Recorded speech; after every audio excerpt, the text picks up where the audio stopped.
Hi everyone, today I'm going to show you how to easily add extensions to Google Chrome in less than 2 minutes. Ready? Let's go. Before we start, have you ever used a Chrome extension before? Drop a comment below if you have. Alright, first things first. Open up Google Chrome and then type chrome.google.com/webstore into the address bar. Got it? Perfect. Let me know in the comments if you are on the store page already.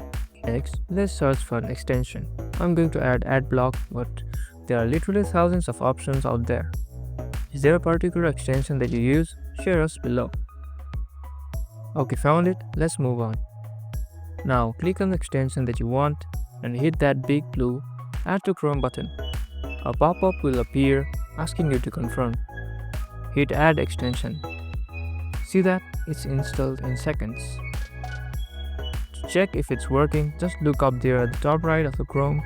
Your new extension icon should be right there. You can click on it and manage settings or options. So, how easy was that? Now you can supercharge your Chrome browser. What extensions are you most excited to try? Let me know in the comments below. Don't forget to like and subscribe for more quick tech tips. Thank you for watching and see you in the next one.